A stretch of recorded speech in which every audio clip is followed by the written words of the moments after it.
एक ही आग दोनों तरफ से लगी हुई। ऐसा नहीं है कि एक ही हृदय जलता है, ना, किसका ज्यादा जलता है। परमात्मा अपना भेद नहीं देता। अपने आप को तो आपको पता ही होगा, लेकिन परमात्मा अपना भेद नहीं देता कि उसका हृदय कितना जलता है आपके लिए। ये बात वह स्पष्ट नहीं करता। उसकी महानता है, उसकी उदारता है, छिपा के रखता है वह सब कुछ। पर प्रेम वास्तव में है ही यही, जिसे अधिक से अधिक छिपा के रखा जाए, और वह छिपाने में बड़ा माहिर है। अपने मुख से कहो।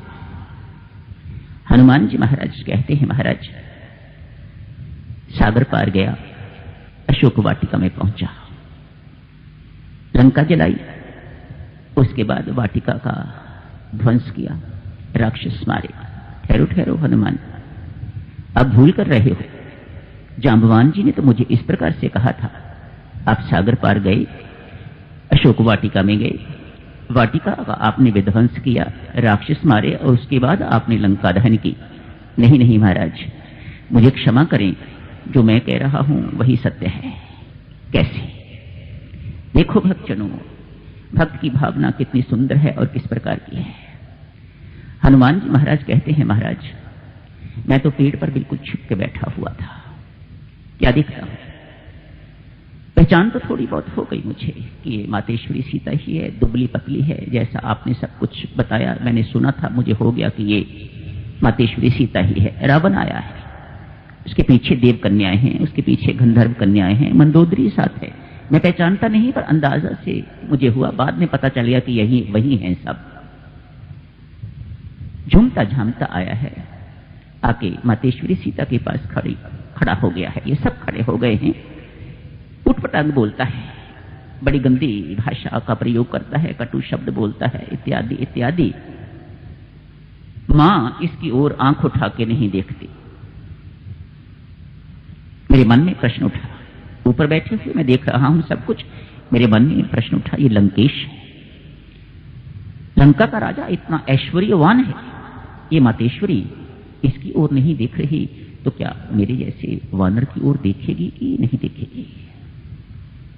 महाराज मेरे प्रश्न आने की देर थी, उसी वक्त मां ने एक तिनका उठाया और इस प्रकार से ऊपर खड़ा कर दिया।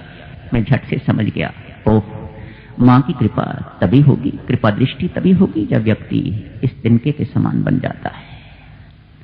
मां की कृपा प्राप्त करना चाहते हो तो अभिमानी बन के कृपा उसकी प्राप्त नहीं कर सकते। परमेश्वर की कृपा के पात्र बनना चाहते हो तो अभिमानी बन के ऐंठ के उसकी कृपा के पात्र नहीं बन सकते।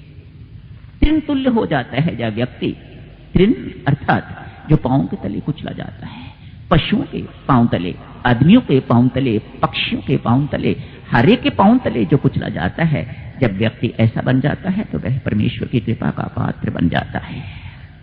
मुझे स्पष्ट हो गया, यदि मां की कृपा दृष्टि मुझे प्राप्त करनी है तो मुझे इस तृण तुल्य होना होगा। इसी बीच आपस में बातचीत महाराज चल रही है, बड़े कठोर शब्द आपस में प्रयोग हो रहे हैं। रावण ने अपनी तलवार उठाई मातेश्वरी का हरण करने के लिए। मन में विचार आया, इसी वक्त छलांग लगाऊं, इसी की तलवार इसके हाथ से छीन के तो इसके टुकड़े टुकड़े कर दूं।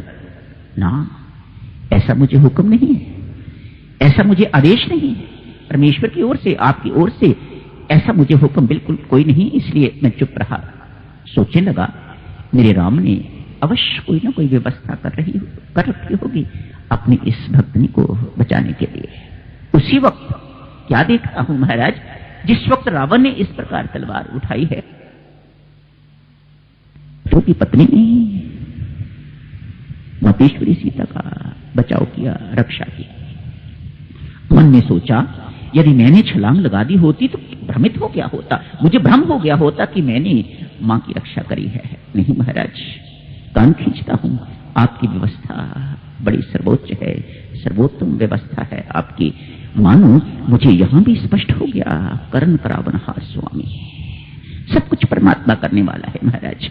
कोई व्यक्ति कोई कुछ नहीं कर सकता है। इसके बावजूद भी यदि हम अभिमानी, यदि हम अपने आप को कर्ता कहते हैं, मैं करने वाला हूं, मैंने ये कर दिया, मैं ये करूंगा, मैं वो करूंगा, तो ये बुद्धिमता के चिन्ह नहीं है।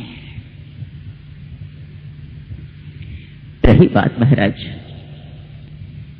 लंका दहन की, उसकी कहानी भी सुनिएगा प्रभु। रावण तो चला गया है, अश्वियां आ गई हैं, पास ही हैं, उन्होंने आके मां को घेर लिया है, बड़ा तड़पाने लग गई है, बड़ा तंग करने लग गई, तरह तरह की ताड़ना देती हैं मां को। मां बेचारी चुप बैठी है, कुछ कर नहीं रही। इसी बीच त्रिजटा आती है। त्रिजटा तो महाराज लंका में रहने वाली एक संत है, संतनी है। आके अपना स्वप्न सुनाती है।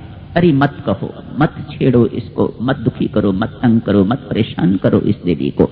आज मैंने स्वप्न देखा है। उसी स्वप्न में महाराज उन्होंने कहा एक वानर आया हुआ है यहां, वह लंका को जला के राख कर जाएगा, लंका को आग लगाएगा। मैंने सोचा महाराज ये वानर कौन आया हुआ है? मैं ही आया हुआ हूं, मैं ही आपका भेजा हुआ वहां पर गया हुआ हूं। क्या परमेश्वर ने जो कुछ मुझे कहना था, संभवतः वह संदेश अधूरा था, वह पूरा करने के लिए मुझे त्रिजटा के हाथ ये संदेश भेज दिया था कि मुझे ये काम भी करना है। पर मेरे मन में बड़ी दुविधा हुई महाराज, मैं ये संत का कहना मानूं या परमात्मा का कहना मानूं। इसलिए मैं बिल्कुल पराधीन हो गया महाराज। मैंने